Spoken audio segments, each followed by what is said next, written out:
Mais voilà, hein, c'est une longue histoire parce que je n'ai pas eu le coup de foudre immédiat pour la psychanalyse.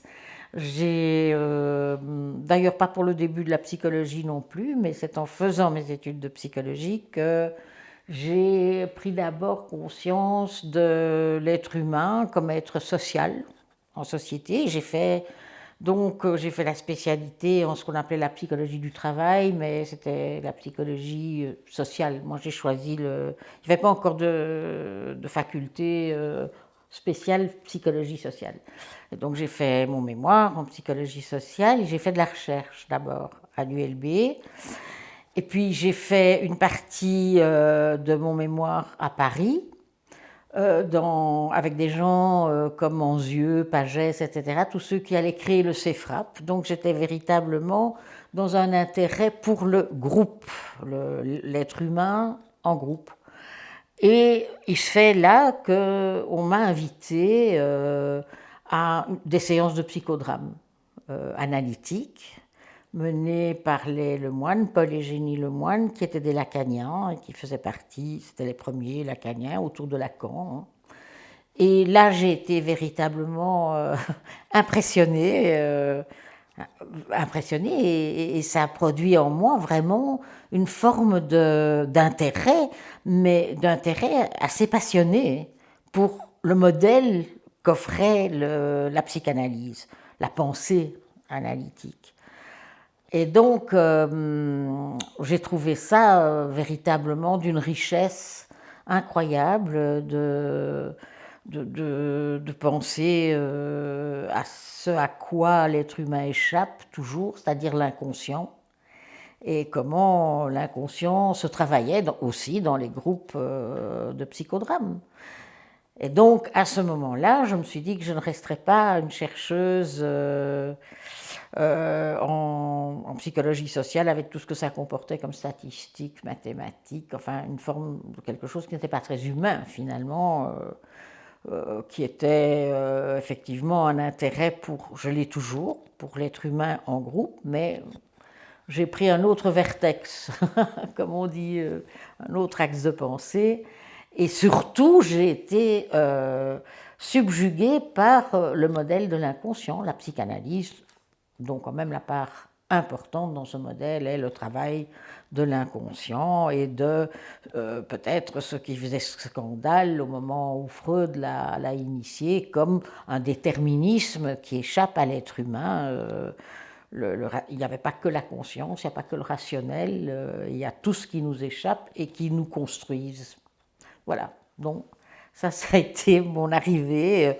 À ce moment-là, je suis devenue psychodramatiste avant d'être analyste, mais j'ai entamé mon analyse personnelle, enfin ma première tranche d'analyse personnelle à ce moment-là. Et puis j'ai totalement changé, j'ai abandonné la recherche et je suis entrée à Psycho Béliard comme clinicienne en fait. Et en fait, j'ai commencé à paraître par voir des ados.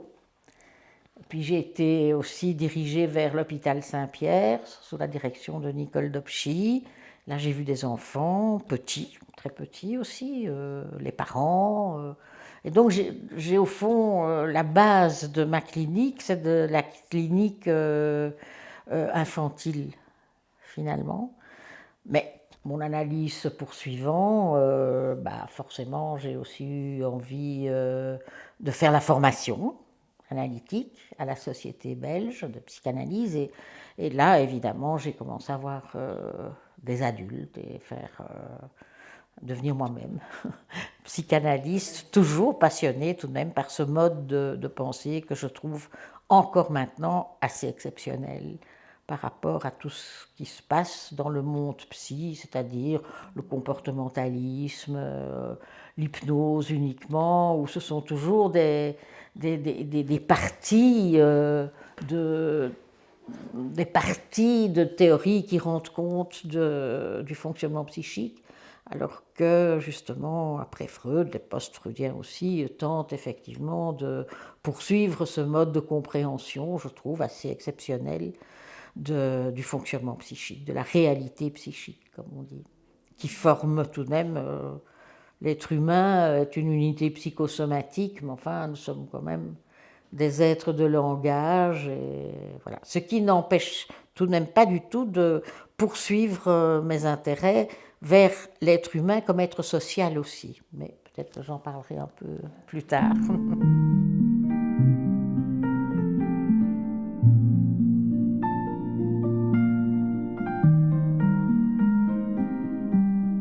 Quand je suis arrivée à la société belge, au départ, il y a eu deux aspects qui se sont passés. C'est-à-dire qu'il y avait un groupe qui s'occupait des lectures de Freud, c'est-à-dire que j'ai fait d'emblée partie de ce groupe. J'étais encore candidate, on m'a demandé de faire partie de ce groupe où il y avait des titulaires. C'était vraiment un groupe hiérarchique, dirais-je, multidisciplinaire. Donc on a lu tout Freud, vraiment. Ses correspondances, enfin ça a duré 12 ans, ces lectures de Freud, à raison d'une fois tous les 15 jours. Donc, et il y avait d'une part ce groupe-là, et d'autre part, un intérêt qui commençait à germer à la société belge pour tout ce qui était le kleinisme. Bon. Alors, au départ, il y avait les deux aspects. Il y avait des Kleiniens quand même très connus qui venaient parler à la société. Il y avait Meltzer, Anna Segal, il y avait, je sais pas moi, enfin, Bégoin qui est venu faire longtemps des supervisions. Et donc, moi, je voyais des seniors qui étaient donc des gens, des psychanalystes plus expérimentés, qui à la fois s'occupait de ce courant-là de pensée, et donc par ailleurs aussi les lectures de Freud. Et moi, au fond, qui débutais, je me suis intéressée aux deux courants, en fait.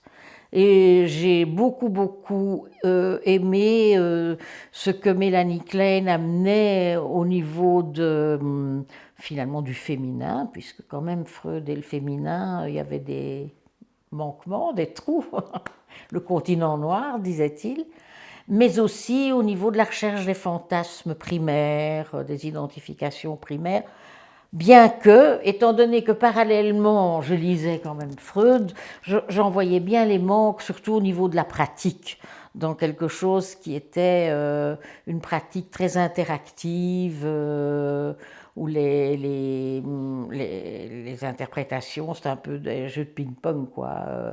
Il y avait une blague où on disait finalement les Kleiniens parlent plus que leurs patients, quoi.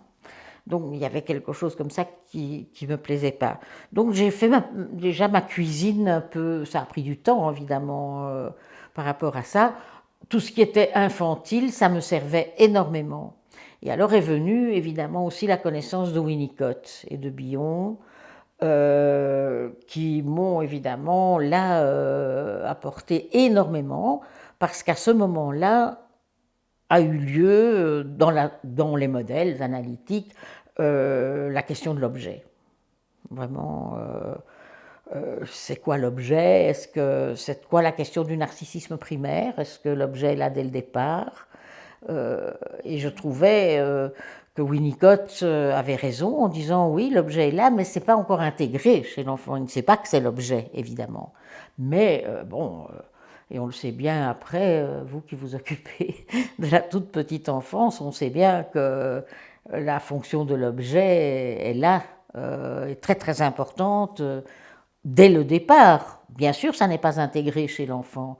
Néanmoins, on sait maintenant, même Freud avait parlé tout de même du Nebenmensch, de la première séductrice de l'enfant. Et puis il y a eu la planche, hein, les signifiants énigmatiques, la relation mère-enfant est primordiale, l'inconscient maternel qui s'insinue dans le psychisme en formation de l'enfant. Et puis Bion aussi, qui a parlé de la manière dont la mère traduisait les émotions brutes, je dirais, les éléments bêta, comme il les appelle, du bébé, et était à la base des fondements psychiques. Donc, c'est un maillon qui m'a été très, très, très important, cela. Et tout en restant extrêmement attentive tout de même à tout ce que Freud a écrit, parce que quand on le relit, on se rend compte que, eh bien, on redécouvre toujours. Ce sont des textes tout de même très compliqués, très complexes, et qu'on retrouve chaque fois des choses, même s'il ne les a pas développées, mais qui sont là en germe dans tout ce modèle psychanalytique, en fait. Donc voilà, ça c'est mon... Alors, il faut dire aussi que les choses ont évolué avec ma clinique.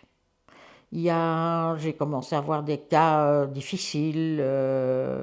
Évidemment, je suis allée lire. Mes lectures suivaient plutôt que les lectures viennent avant. Pour moi, c'est très important. C'est la clinique qui m'oriente vers mes lectures et vers mes théories. Et quand j'ai besoin, sans préjugés, d'aller voir un des modèles, eh bien, je le fais. Après, évidemment, j'essaye d'intégrer tout cela, mais ça prend du temps. Je dirais que c'est seulement maintenant que j'y arrive, et encore. C'est donc, je pense qu'une théorie, ou quand on se construit sa théorie implicite, pour moi, c'est véritablement en partant de ce à quoi on est confronté d'inconnu dans la clinique, dans la relation qu'on a avec le patient, et dans nos errements, dans ce qu'on ne comprend pas. Bon, alors évidemment, il n'y a pas que la lecture, il y a les rencontres avec des collègues expérimentés. J'ai beaucoup parlé avec de Musan, avec André Green, et donc j'ai aussi fait des interviews dans la revue belge avec une série de nos maîtres, pourrait-on dire. Donc voilà, les choses se construisent. Daniel Flaget parlait de bricolage. Elle se bricole petit à petit en pétrissant comme ça des formes qui nous semblent cohérentes et qui nous servent dans ce qu'on cherche. Là, je pense que Green m'a apporté énormément, parce que bon, j'ai fait une supervision quand même avec lui, parce qu'il y avait un cas très spécifique que j'avais amené dans un séminaire à Paris, et puis il est intervenu, puis finalement, bon, c'est un cas qui posait vraiment problème, et voilà, un cas difficile, comme on dit, borderline. Hein.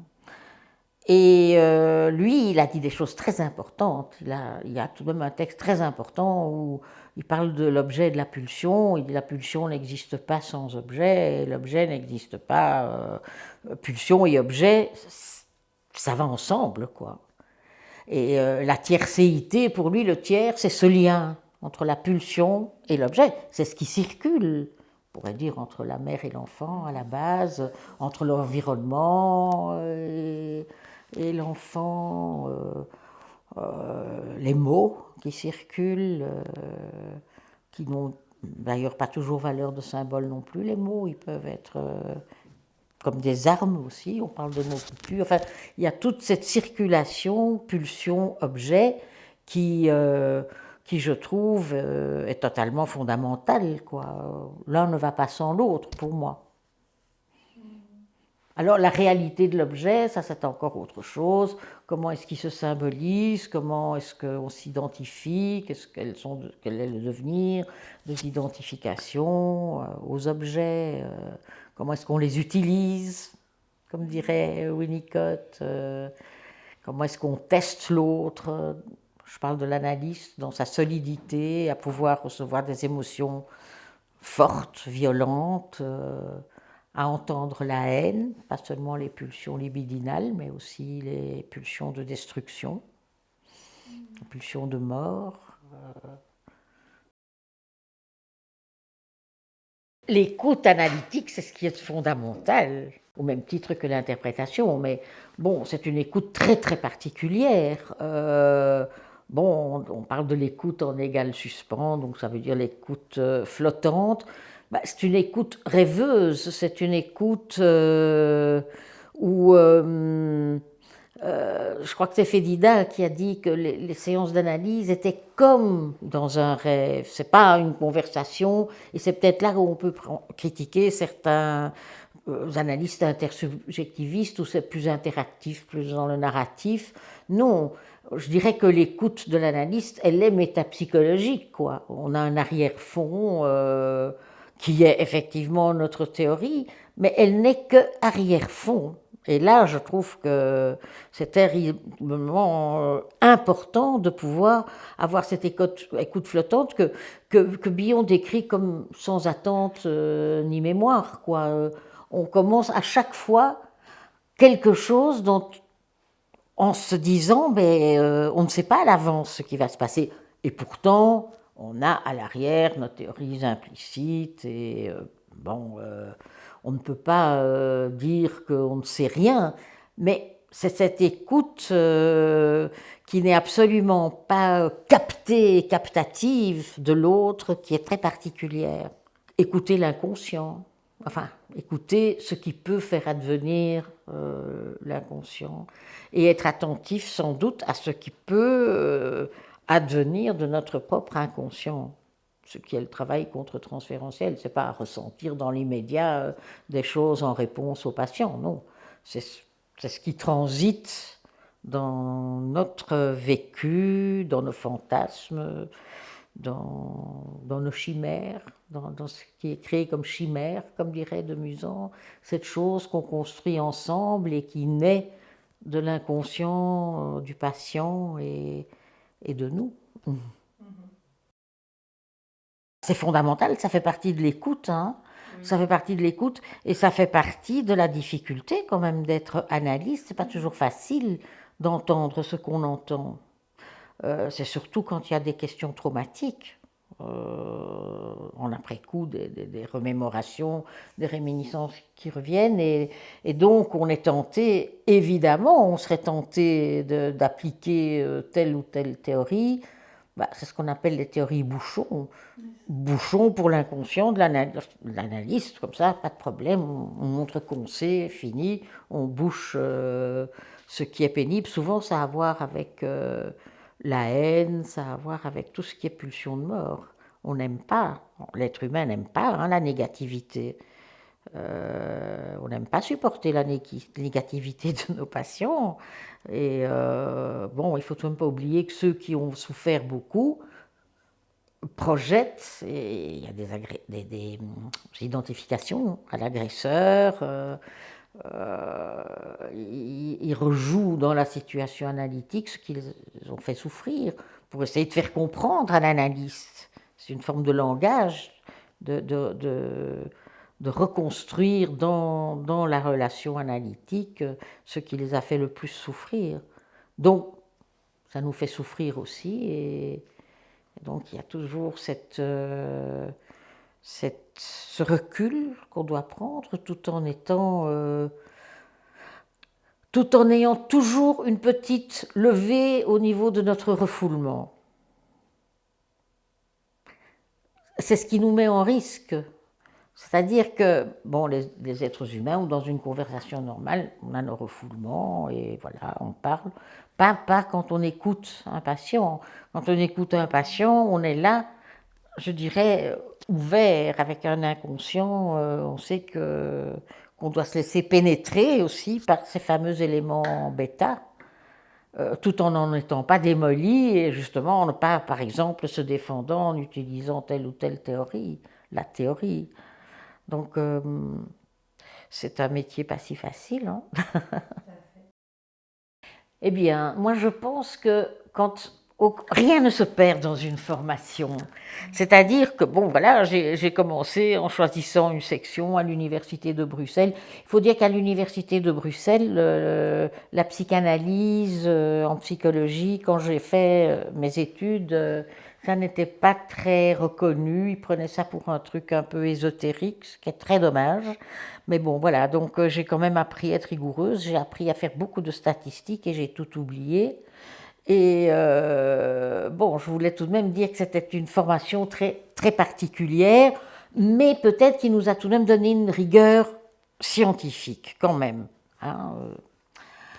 Et Donc, évidemment, j'ai été confrontée à des groupes. On m'a fait faire des stages, par exemple, des groupes à Paris, justement, des groupes de parole dont le groupe était dirigé par Anzieux, un groupe dans une entreprise. Et alors, il y a eu quelque chose de très particulier qui s'est passé il n'y a pas très longtemps, il y a une dizaine d'années. J'ai rencontré Christophe Dejour. Et bon, on a sympathisé, on était à un repas et j'étais à côté de lui. Et alors, on a parlé justement, lui, il était à ce moment-là directeur du Conservatoire des Arts et Métiers à Paris, et donc il a écrit tout ce qu'il a écrit sur le travail. Et tout à coup m'est venue à l'idée, je me suis dit, mais au fond, je réutilise, mais autrement, quelque chose au niveau de l'être social, l'être au travail, qui est une des parties tout de même importantes de notre environnement. Et donc, lui aussi, il avait commencé sa vie comme ça, je crois en sociologie, je ne sais plus, ça je ne veux pas m'avancer sur sa formation. Mais ce qui était amusant, c'est qu'on s'était dit que, eh bien qu'on soit devenus analystes, psychanalystes tous les deux, il y avait quelque chose des débuts qui réapparaissait, mais autrement, évidemment. Et alors, bon, j'ai été quand même assez rapidement préoccupée par le fait que la psychanalyse, elle ne se vit pas à n'importe quelle période. Elle se vit dans la cité, elle se vit à l'époque, dans des époques troublées ou des époques calmes. Enfin, elle est quand même, elle s'inscrit dans une époque, même si c'est le psychisme de l'être humain qui nous intéresse, en tout cas en individuel. Eh bien, il n'est pas indifférent de savoir comment s'inscrit la psychanalyse dans le champ et culturel et politique, enfin des événements. On pourrait dire le cadre du cadre, il y a le cadre de la séance, mais nous sommes tous dans le cadre élargi qui est l'environnement dans lequel nous vivons, la culture à laquelle nous appartenons. Donc, avec quelques autres collègues, moi, je me suis vraiment intéressée à cela, avec aussi des échanges interanalytiques avec des collègues étrangers, je me suis vraiment intéressée à l'être humain comme être social. Et donc, j'ai été amenée à relire vraiment toutes les œuvres dites anthropologiques de Freud, c'est-à-dire Malaise dans la culture, Moïse et le monothéisme, l'avenir d'une illusion, enfin toute cette partie-là de la deuxième topique. Alors, j'ai été complètement édifiée par l'actualité quand on lit Malaise dans la culture de Freud, mais attendez, c'est actuel, quoi. Pourquoi la guerre quand il répond à Einstein, c'est dans une lettre à Einstein, il répond ce que c'est la guerre et que les êtres humains se feront toujours la guerre parce que la destructivité est enfouie dans la psyché même. Hein. Et puis il s'est interrogé aussi sur la psychologie des foules. Alors on se dit que on est tout le temps là-dedans. Donc dans notre petit groupe d'études, on a commencé à parler d'abord de ce que la Shoah avait produit comme transformation et comme mémoire de génération en génération, comment cette mémoire était elle-même transformatrice, ce qu'on oublie, ce qui revient, ce que les civilisations tentent d'effacer pour qu'il y ait la cohésion entre les groupes. Donc tout ce travail de culture, au fond, et comme disait Chédonnet, je crois qu'il a dit ça, il y a il y a deux bornes, le psychisme est borné d'un côté par la biologie, les pulsions, etc., et de l'autre côté par le culturel, par le socius. Et donc tout ça, ça complexifie les choses, ça fait partie de notre inconscient, et je crois que quand on pense comme ça, eh bien, les analyses ne sont plus tout à fait les mêmes. De même que l'expérience avec les enfants, l'expérience en psychodrame, au niveau de la manière dont on peut intervenir, même si on reste quand même fidèle à la métapsychologie freudienne, il y a au niveau de je dirais, du mouvement de l'analyste, quelque chose qui me semble important dans l'analyse d'adultes. C'est l'environnement, Mais l'enfance aussi, il m'est souvent arrivé d'avoir un adulte sur le divan et de me l'imaginer comment il était enfant, d'avoir des associations de psychothérapie d'enfants que j'avais faites, ou bien de faire des interprétations avec des gens qui ont du mal à fantasmer, qui sont plus narratifs, qui sont un peu opératoires, de faire ce que j'appelle des interprétations plus psychodramatiques, ce qui ouvre sur un autre de mes grands centres d'intérêt, qui est le jeu, hein, qui a été Jeu et réalité, hein, de Winnicott, qui est un grand livre et qui m'a énormément inspiré, ces modalités du jouer avec les mots, avec les pensées, avec l'humour, le jeu psychique, quoi.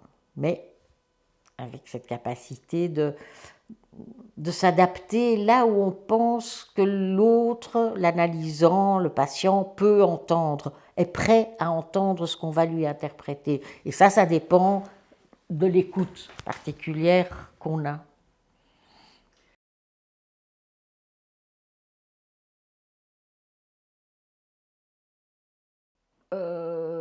Enfin, ça dépend. Quand on fait du psychodrame, c'est certain que le groupe, enfin les psychodrames en groupe, hein, mais quand le groupe de psychodrame se forme, eh bien, il y a un espace où se rejouent des liens familiaux, les liens, ce qui ne marche pas parmi les liens familiaux, ça se rejoue en fonction de l'histoire de chacun dans le groupe.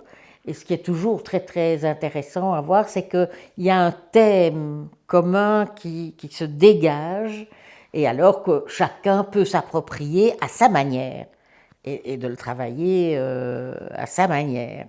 Donc une appropriation, enfin, comment dire, donc chacun amène ses thèmes très particuliers, ses douleurs, sa souffrance. Et puis les autres écoutent, les deux animateurs écoutent. Et puis il émerge quelque chose que les gens peuvent entendre l'un de l'autre, mais autrement. Et alors ça se joue.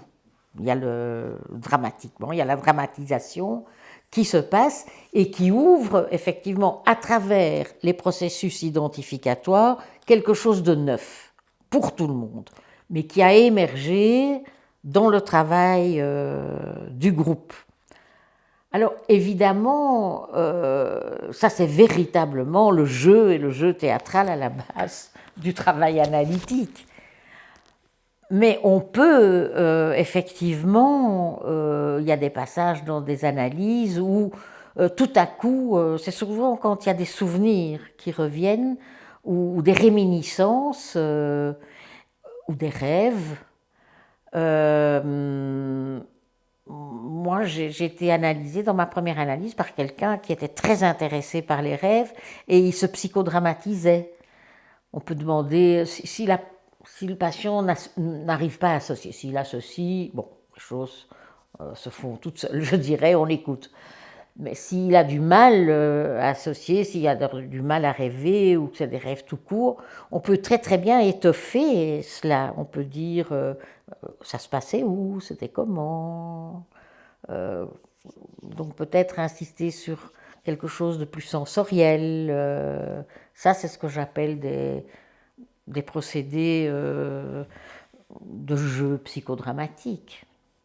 Mais bon, de toute façon, comme disait Winnicott, le jeu le plus sophistiqué, c'est quand même la psychanalyse. Hein. Et donc, je crois qu'on pourrait dire, pour revenir à l'écoute peut être ludique. Hein. Je pense que l'écoute doit être joueuse. On doit avoir cette capacité de jeu et d'humour. Avec l'enfant, ça aussi peut-être, on a moins peur des actes, des passages à l'acte de l'adulte. Avec l'enfant, on est tout le temps dans l'agi, tout le temps. Et même dans des agis un peu spectaculaires. Hein. C'était une petite fille qui avait été très inhibée. Certains psychiatres qu'elle avait vus ou des neurologues qu'elle avait vus avant qu'elle soit en thérapie chez moi avaient trouvé qu'elle était autiste peut-être, enfin pas du tout. C'était une petite fille adoptée qui souffrait avec ses parents adoptifs. Je ne reviens pas sur son histoire. Mais elle a eu beaucoup de mal à s'exprimer au départ. Et c'était par des tout petits jeux qu'elle s'exprimait, parfois des petites chansons. Enfin, j'ai beaucoup écrit sur cette petite fille, justement parce qu'elle elle m'a appris beaucoup de choses. Et donc, elle allait déjà beaucoup mieux à ce moment-là. C'était la rentrée après les grandes vacances. Et donc, elle arrive et il faisait très chaud et la fenêtre était ouverte. Et mon bureau, à ce moment-là, était au rez-de-chaussée, fenêtre ouverte. Et elle était très, très en rivalité avec moi. Là, en rivalité, en même temps, avec des élans libidinaux très, très, très importants. Et elle s'est ruée sur mon soulier et elle l'a jeté par la fenêtre. Alors, ben, je lui ai dit, mais bon, là tu me prends quelque chose, mes souliers à talons, hein, c'est quand même le vêtement d'une dame, d'une madame, hein, mais on va aller le chercher, il ne va pas rester là-bas. Et en allant le chercher avec elle, je me rends compte que ce soulier se trouvait dans le jardin de mon voisin qui était en train de jardiner. Et puis, nous arrivons là et il dit « Mais ma petite fille, tu peux pas comme ça jeter les souliers de Madame Minasio, ça c'est pas très bien, hein, ce que tu fais. » Et donc, alors à ce moment-là, moi je n'ai rien dit et en fait elle était très fâchée d'avoir eu cette remarque. Et donc quand nous sommes rentrés, elle m'a enfermée. Donc on est rentrés, elle m'a enfermée dans le bureau. Sauf qu'il y avait la deuxième porte qui était la porte qui communiquait avec le privé. Et donc, j'ai fait le tour de la maison, puisque l'entrée des patients était séparée de l'entrée privée. J'ai fait le tour et je suis re-rentrée dans mon bureau par là.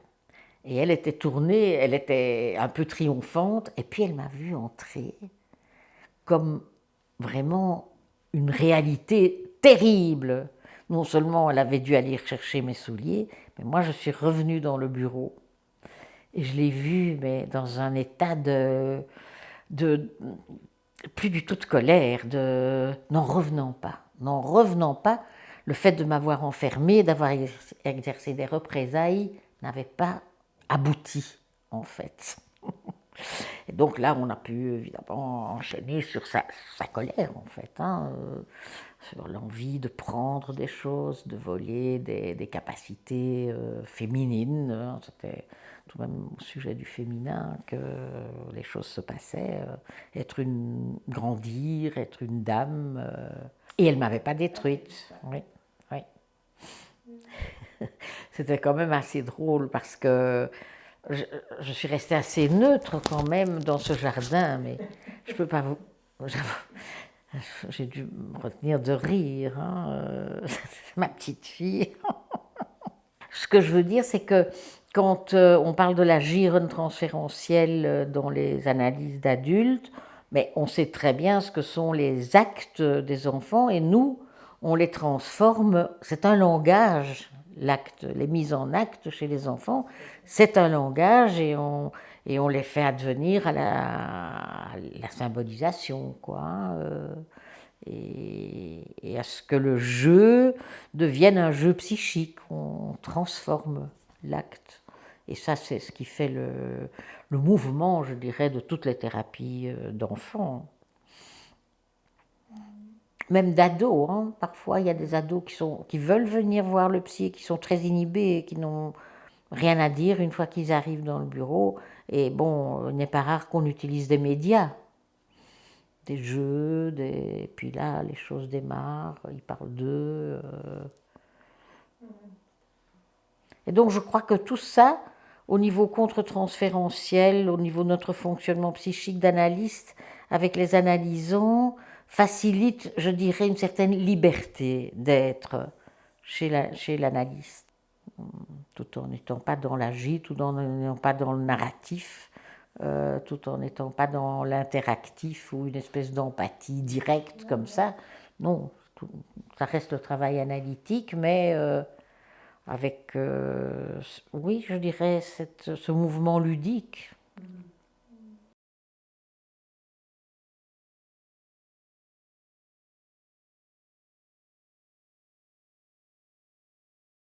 Mais c'est-à-dire que moi, je trouve que ce qui est toujours très intéressant, qui nous apprend beaucoup de choses, d'abord quand je vois les enfants, des enfants, je vois les parents, évidemment, ça me viendrait pas à l'idée de voir rien que l'enfant en disant c'est fini les parents, puisque c'est une analyse avec l'enfant. Mélanie Klein faisait ça. Hein. Une fois que l'enfant était en analyse, elle ne s'occupait pas beaucoup des parents. Elle s'occupait des objets internes, des parents internes, pas. Mais moi pas. Moi je pense que c'est important de voir les parents parce que on voit très très bien la transformation du parent réel en objet interne. On est très étonné parfois de voir les parents dans la réalité et de voir comment l'objet est vécu et transformé par l'enfant dans la séance et dans le transfert aussi. Donc, je trouve que c'est très très important. Et du coup, on peut voir combien l'enfant, mais même et l'adulte aussi, nous sommes dépositaires comme ça de ce qui s'est passé avec nos ascendants et que certaines choses se rejouent à l'insu de l'analyste et de l'analysant. On se trouve devant quelque chose de tout à fait neuf et puis, dans des après-coups, on se rend compte que y a des choses du passé qui ont été vécues ou qui n'ont pas été représentées ou dont on n'a jamais parlé, renaissent dans cette relation très particulière qui est le transfert et contre-transfert. Et donc, je pense que c'est le lieu analytique, ça aussi, dans le modèle analytique, la clinique analytique est un lieu vraiment privilégié, justement, pour que réapparaisse l'histoire du patient. L'historicité est tout de même très, très importante. On ne peut pas parler à quelqu'un sans se poser, et lui poser des questions ou se poser des questions par rapport à son histoire familiale, à ses traumas. Et alors, bon, la manière de travailler les traumas, je pense qu'il ne faut pas être dans la traumatophilie, oh, on va vite aller au trauma. Non, pas du tout. Parfois, c'est en fin d'analyse qu'on reconstruit les conditions du trauma. La fameuse petite fille en question, sa maman était morte quand elle avait 1 an, bon, elle a été adoptée, etc. Enfin, donc le papa était parti, donc elle n'a pas eu de parents. Eh bien, le trauma lui-même n'a pu être dit, cité à la fin de l'analyse. Elle a fait des jeux de mort, de meurtres dans des caves, le sadisme infantile, enfin, donc où je me disais que quelque chose de son histoire se rejouait, mais c'était impossible de lui interpréter, ça l'aurait traumatisé, de lui dire voilà, tu rejoues la mort de ta maman. Non, c'est après, c'est vraiment dans l'après-coup que le trauma se construit et prend forme. Ce qui se présente en surface quand un patient vient nous voir et quand dans la séance, ben, c'est une déconstruction qu'on fait. La surface fait apparaître le tout, mais on ne sait pas ce que ça fait apparaître en fait. C'est dans l'après-coup qu'on se rend compte et qu'on peut reconstruire ce qui est apparu en surface. C'est de l'inconnu qui apparaît en surface et pourtant qui a existé d'une certaine manière, qui existe dans l'inconscient, qui a été transformé. C'est des déguisements, c'est des déformations. Et donc, on procède à une déconstruction. On va vers le bas, on va du haut en bas et on travaille du bas pour revenir vers le haut. Moi, je crois que c'est un concept fondamental. en analyse. C'est un concept fondamental. Sinon, on est dans le narratif, c'est peut-être la plus grosse critique qu'on peut faire au Kleinien, c'est que l'après-coup n'est pas travaillé, on travaille ce qui vient. Et l'après-coup, c'est ce qui permet toute une construction, ce qui fait naître aussi, qui donne naissance à l'interprétation de l'analyste. C'est justement cet énigmatique de ce qui vient consciemment en surface là, mais qui donnera sens seulement en après-coup. On comprendra ce qui vient en surface après coup, de par cet après-coup qui est effectivement étroitement lié à la relation du transfert contre transfert, avec tout ce que le transfert a de régressif vers justement l'histoire infantile. Le transfert est toujours infantile, sexuel infantile.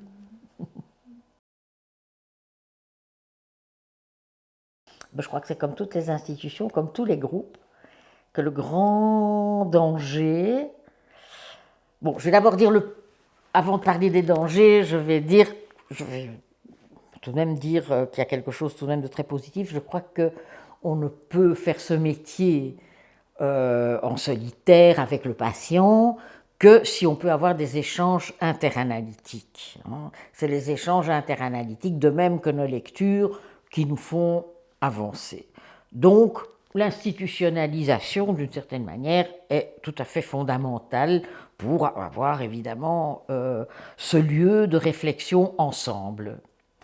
Ça, c'est l'aspect positif. Mais comme tout groupe, et là, Bion a tout de même été très très important au niveau de son étude sur les petits groupes, eh bien, il y a aussi l'être ensemble qui contient ses pièges, c'est-à-dire que ça peut virer vers ce qu'on appelle une mentalité de groupe, c'est-à-dire une espèce de consensus qui se met en place, qui est pris en charge par des êtres humains, même analytiques, des analystes, qui prennent un peu le pouvoir, comme dans toute institution, et qui contrôlent un peu la manière dont la collectivité pense. Et donc, quand une institution, évidemment, tombe dans ce piège-là, forcément la liberté de parler et la liberté de penser est un peu... enfin, c'est pas comme dans les régimes totalitaires, loin de là, mais enfin, elle est quand même attaquée. On n'ose pas, d'autant qu'il y a quand même une certaine, je ne parlerai pas d'hiérarchie, mais bon, il y a quand même les anciens et les nouveaux, il y a toute la formation qui se passe dans les institutions analytiques, donc il y a des transferts, il y a des transferts qui continuent à fonctionner dans une institution, ce qui rend les choses très compliquées. Il y a les maîtres, et si les maîtres sont un peu jaloux d'une forme de pouvoir, même inconsciemment, bien ça jette quand même ça jette, je dirais, une ombre, une entrave à la liberté d'évoluer, de penser, ou bien alors ça crée des sous-groupes qui se construisent leur petite cuisine, je dirais. Donc les institutions ont leur bon côté, mais elles sont très très piégeantes. Elles peuvent être très très très piégeantes aussi. Et je trouve, moi personnellement, je trouve qu'il faut pouvoir, à chaque moment de son expérience, pouvoir, comment dire, faire confiance à l'autre et faire confiance aux plus jeunes. Et faire un peu comme quand on élève, quand on éduque des enfants, leur faire confiance aux plus jeunes et pouvoir se retirer. Ça ne veut pas dire qu'on ne continue pas à s'intéresser, que je ne continue pas à m'intéresser à la psychanalyse ou à participer à des groupes de travail, etc. Mais je crois qu'il faut pouvoir utiliser l'institution librement, pouvoir en faire partie quand c'est important et pouvoir prendre un certain recul aussi, ne pas se sentir pris. Moi, j'aime pas d'être prise dans des courants de pensée un peu obligés. Voilà. Des pensées uniques, non, ça je n'aime pas. Moi, je trouve qu'il y a une notion qui m'a beaucoup, enfin qui nous a dans notre petit groupe beaucoup intéressé, c'est la question de Nathalie Zalzman, qui elle fait la différence entre, elle a eu un débat avec Jean-Luc Donnet au niveau du travail de culture. Pour elle, l'analyse est un travail de culture, étant donné ce culturel qui s'insinue dans l'inconscient, enfin qui fait partie de l'inconscient. Mais, bon, évidemment, la civilisation est importante, c'est ce qui nous permet de vivre ensemble. Et Freud avait dit qu'il fallait faire le deuil de certaines de nos pulsions, faire le sacrifice d'une liberté pulsionnelle pour pouvoir effectivement vivre ensemble, mais que ce soit les pulsions sexuelles ou agressives, mais c'est une frustration pour l'être humain, dit-il. Il y a un reste hein, qui fait que l'être humain peut se détruire quand même au moment où, selon les événements, les pulsions sont plus ou moins interpellées ou voilà, convoquées.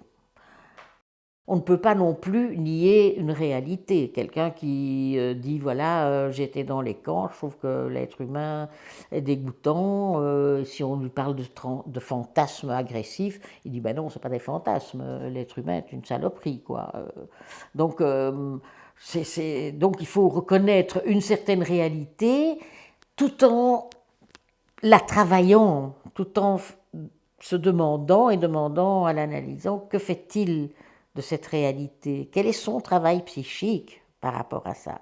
Donc c'est toujours la question du travail psychique par rapport au trauma et surtout dans des après-coups aussi. Hein, que devient l'image du camp alors là, évidemment, les situations extrêmes, ça touche l'inimaginable à certains moments, l'acceptation de quelque chose qui est très difficile à représenter, très difficile à parler aussi. Hein. Donc ça, c'est tout un rythme à respecter et c'est pour ça bon voilà, certains ne veulent pas et ne doivent pas d'ailleurs faire d'analyse. Donc la civilisation, elle veut la cohésion du groupe. Une civilisation, c'est comme Freud disait, on ne va pas se taper sur la gueule. L'idéal d'une civilisation, c'est de maintenir la cohésion d'un groupe pour qu'il n'y ait moins de problèmes possibles. Mais de toute façon, il y a des problèmes puisque la pulsion de mort existe. L'être humain a une destructivité enfouie au plus profond de lui. Et cette destructivité se produit aussi collectivement. Voilà. Alors, Freud a employé indifféremment le terme civilisation-culture. Et pour Nathalie Zalzman, la culture est différente. Le travail de culture, c'est quelque chose de subversif. Il ne veut pas, la culture ne maintient pas, ne travaille pas pour cette cohésion du groupe. Dans une analyse, on pense ce qu'on veut, on dit ce qu'on veut, on ne fait pas ce qu'on veut, mais on pense comme on veut et on fait advenir sa haine si elle est là. Ça met du temps de pouvoir être en contact avec sa haine, mais c'est en ça que le travail de culture est tout à fait différent. La culture, ce qu'elle appelle le travail de culture en analyse, ne donne aucun processus, n'induit aucun processus d'adaptation, en fait. Ce que fait la civilisation. Et la civilisation peut effectivement dénier certains aspects, oubliés, provoquer l'oubli d'événements, et donc ils se répètent. La Shoah, après la Shoah, on avait dit plus jamais ça.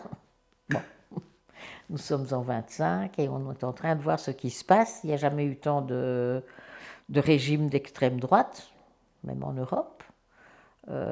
Donc il y a la répétition de la destructivité et liée aussi à cet oubli, à ce refoulement et à des relevés du refoulement dans le collectif également.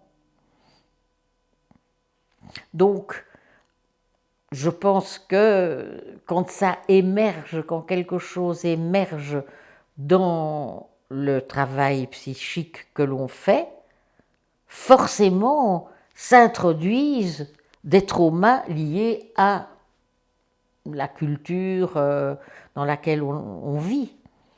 Mais ça, c'est à partir du moment où on a découvert l'objet, l'importance de l'environnement, il y a aussi l'environnement élargi, qui lui aussi s'inscrit à l'insu du sujet, dans l'inconscient. Simplement, les choses deviennent très très difficiles quand on est soi-même analyste pris dans les turbulences de l'histoire en même temps que l'analysant. C'est très très très compliqué de continuer à travailler analytiquement. Je pense que c'est très très important cette histoire de culturel, de culture qui s'inscrit dans l'inconscient, l'histoire. Je dirais ça fait partie du transgénérationnel. L'histoire, qu'elle soit l'histoire familiale, qu'elle soit l'histoire de la vie de la famille, qu'elle soit l'histoire des traumas familiaux, mais forcément les descendants directs en sont dépositaires, mais les autres aussi, les autres générations aussi. Ça, c'est très très important. C'est quelque chose qui s'inscrit et qui peut s'actualiser dans une analyse ou pas. Ou pas. Par exemple, les survivants des camps, il y en a peu qui ont voulu faire une analyse. Ils ont peut-être fait des entretiens, mais c'était trop pénible pour eux. D'abord, ils ne pouvaient pas nommer, l'émotion était trop forte. Ce sont des expériences qui sont indicibles, pas pouvoir être dites. Donc c'est comme ça qu'ils disaient on va de l'avant, c'est fini. Sinon, ça n'ira, on restera bloqué dans le trauma, quoi. Donc, c'est là que je reviens au travail analytique, où les après-coups sont très, très importants. Et qu'on fait plusieurs tranches d'analyse aussi. Il y a toujours un inachèvement dans une analyse. Et l'expérience, quand on est psy, nos patients nous apprennent énormément et nous mettent devant des inconnus par rapport à nous-mêmes, que parfois il faut aller travailler, parce qu'on ne s'en sort pas bien, on ne comprend pas, on se rend compte qu'on répète certaines choses face à certaines difficultés avec certains patients. Et le travail personnel, inter-analytique, tout ça, c'est très très important.